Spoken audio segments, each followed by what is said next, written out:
हेमंत सोरेन का बीजेपी सरकार पर बड़ा हमला। मोदी के खिलाफ भड़के हेमंत ने कहा, आते ही फाड़ दूंगा।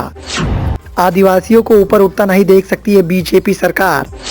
गिरफ्तारी को प्राण प्रतिष्ठा से जोड़कर गरजे हेमंत सोरेन। लोकसभा चुनाव की नजदीकियों के बीच में लगातार विपक्ष के दिग्गज नेताओं की गिरफ्तारी हो रही है। बिहार में बड़ा खेला होने के बाद से ही गिरफ्तारी का यह आंकड़ा बढ़ता जा रहा है और हेमंत सोरेन की गिरफ्तारी बीते दिनों ईडी के द्वारा की गई। ईडी के द्वारा गिरफ्तारी किए जाने के बाद से ही हेमंत सोरेन का गुस्सा सातवें आसमान पर देखने को मिल रहा है और इसी के चलते हेमंत सोरेन ने बीजेपी सरकार पर बड़ा हमला कर दिया है। कथित जमीन घोटाले में गिरफ्तार किए गए झारखंड के पूर्व सीएम हेमंत सोरेन ने सोमवार को विधानसभा में चपाई सरकार के बहुमत परीक्षण में हिस्सा लेते हुए भारतीय जनता पार्टी सरकार और केंद्र पर जोरदार हमला किया।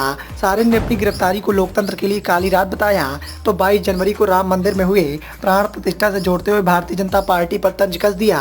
हेमंत सोरेन ने अपनी गिरफ्तारी और बिहार में सरकार बदलने को लेकर भारतीय जनता पार्टी पर तंज कसते हुए कहा कि प्राण प्रतिष्ठा के बाद राम राज्य आ गया है। उन्होंने कहा कि प्रभु राम का प्राण प्रतिष्ठा हुआ 22 जनवरी को राम राज्य आ गया है। पहला कदम बिहार में पड़ा, बेचारा एक पिछड़ा वर्ग का व्यक्ति क्या हुआ आप लोगों ने देख लिया।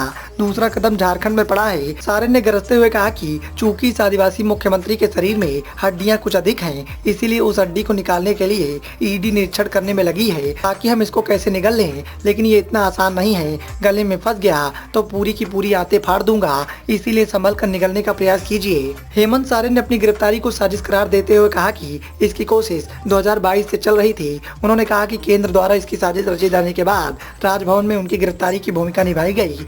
पूर्व सीएम ने कहा कि वो आंसू नहीं बहाएंगे और उचित समय आने पर सामंती ताकतों को मुंहतोड़ जवाब दिया जाएगा।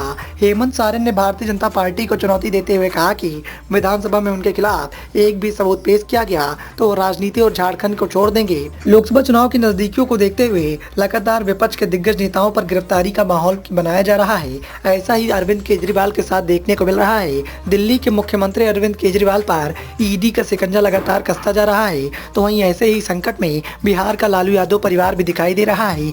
लालू यादव परिवार को भी लगातार इसी बात की चिंता सता रही है। चुनावी नजदीकियों के बीच में जिस तरीके से केंद्रीय जांच एजेंसियों की सक्रियता देखने को मिल रही है, उससे लगातार सत्ताधारी पार्टी बीजेपी के खिलाफ विपक्ष के दिग्गज नेता हमलावर होते हुए दिखाई दे रहे हैं।